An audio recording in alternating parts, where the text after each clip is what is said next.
Bonjour, nous allons voir dans cette vidéo l'hygiène alimentaire. Qu'est-ce que l'hygiène alimentaire et pourquoi l'hygiène alimentaire?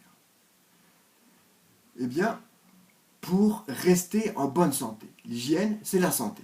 Et que va-t-on faire pour rester en bonne santé dans le cadre de l'hygiène alimentaire?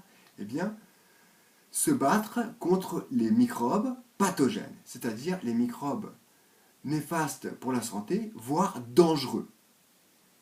Tous les microbes ne sont pas dangereux.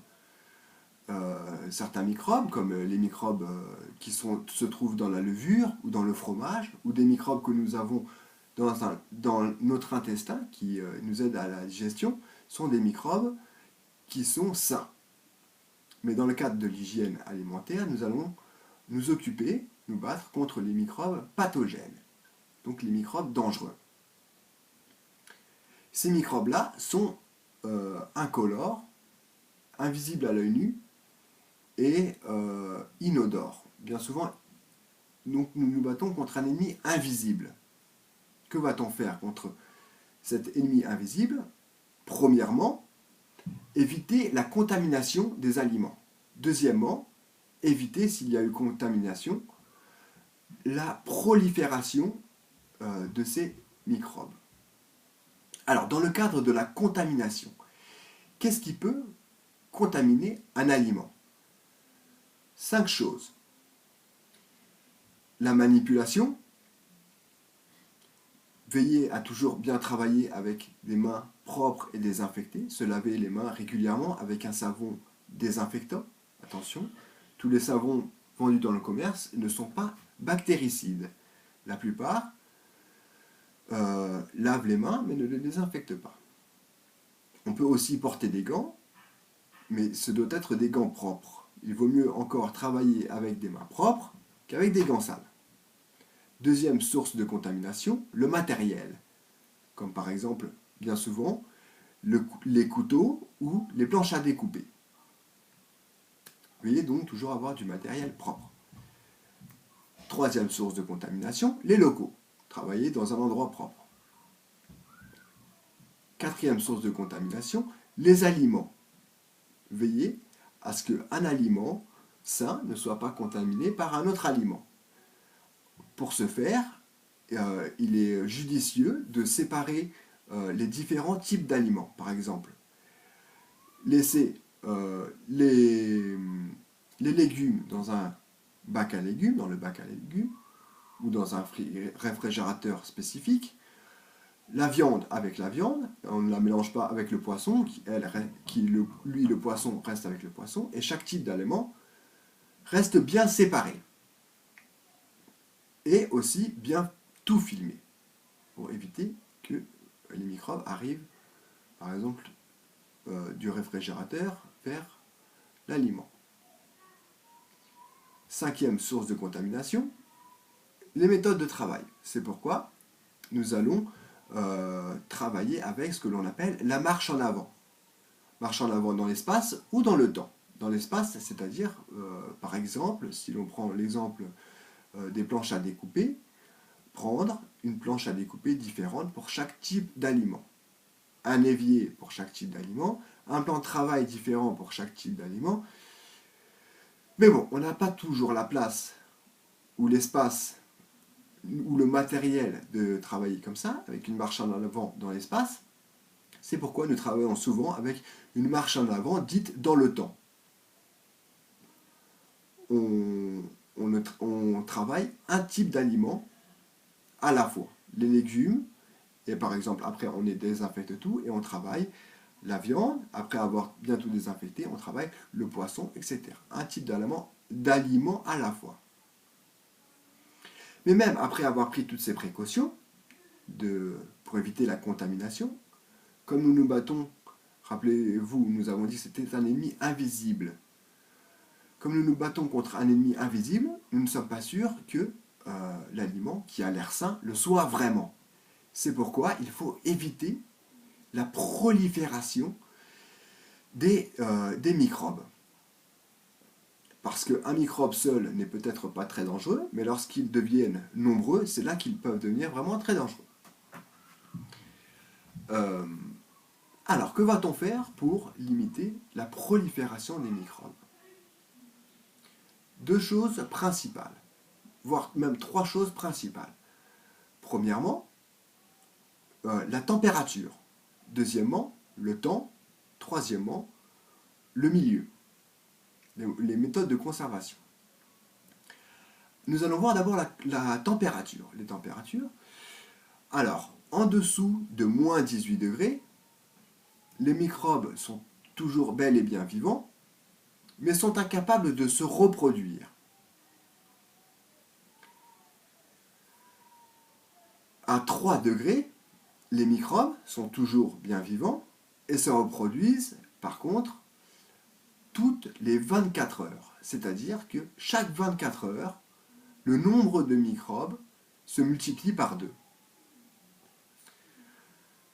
Au-dessus de 10 degrés, les microbes sont toujours bel et bien vivants, et là par contre, ils se reproduisent toutes les 20 minutes. C'est-à-dire que toutes les 20 minutes, le nombre de microbes est multiplié par 2. S'il y avait 2 microbes il y a 20 minutes, il y en a maintenant 4 microbes, et dans 20 minutes, il y aura 8 microbes, et ainsi de suite.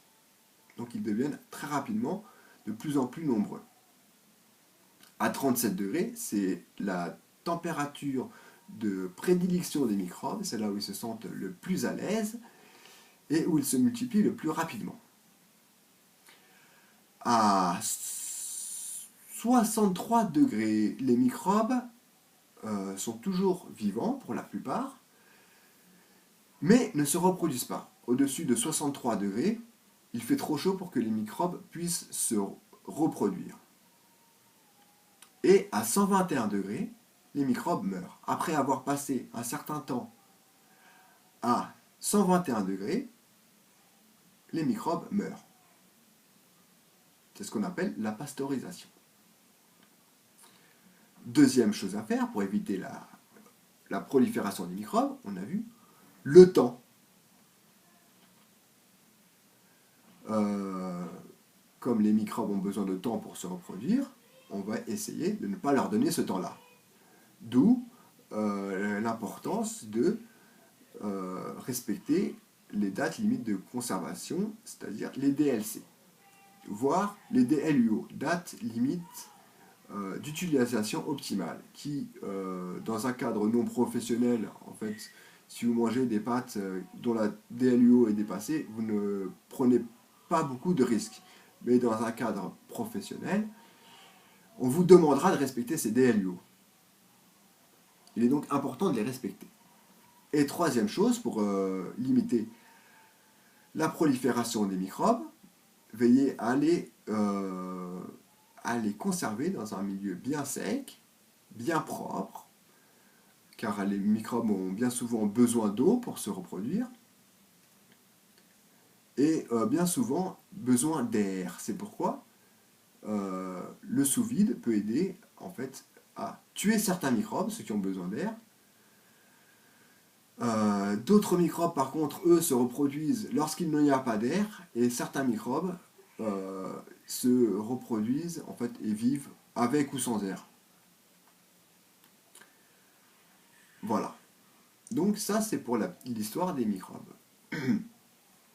Et pour vérifier que les microbes, en fait, qu'il n'y ait pas de risque d'intoxication alimentaire,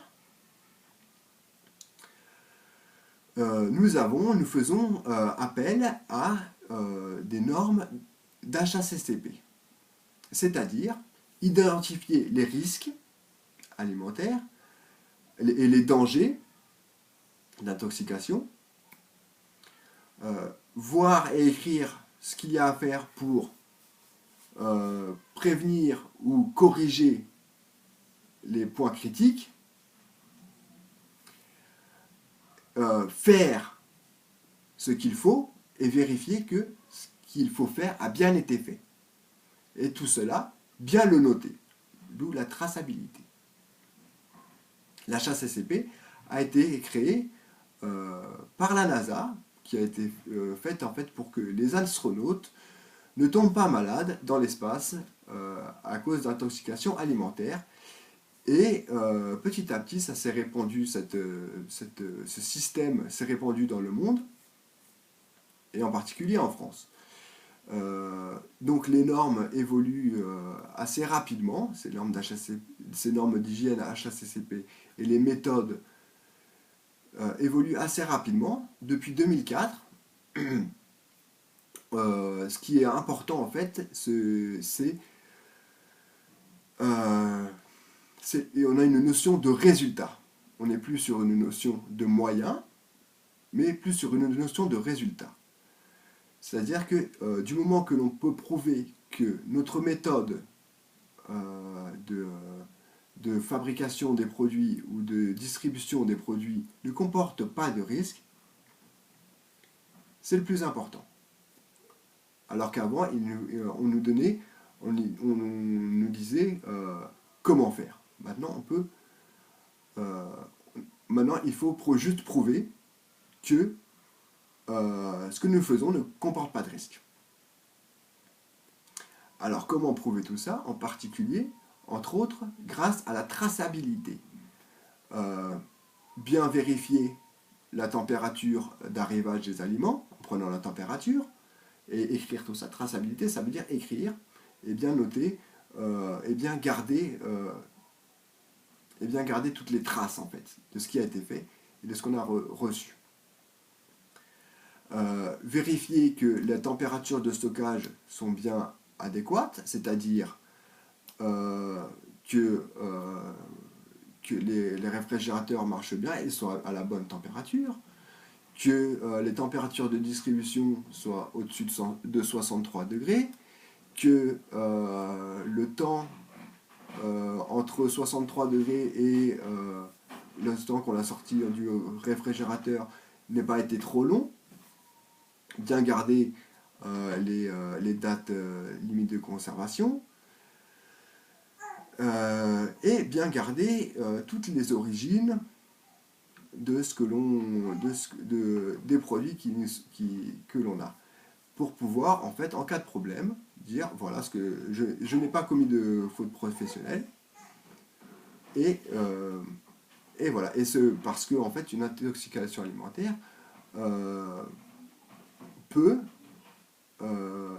coûter au chef de cuisine qui a créé cette intoxication alimentaire jusqu'à 5 ans de prison et 75 000 € d'amende. Donc c'est pourquoi il est important de bien garder la traçabilité pour pouvoir prouver que l'on n'a pas commis d'erreur professionnelle.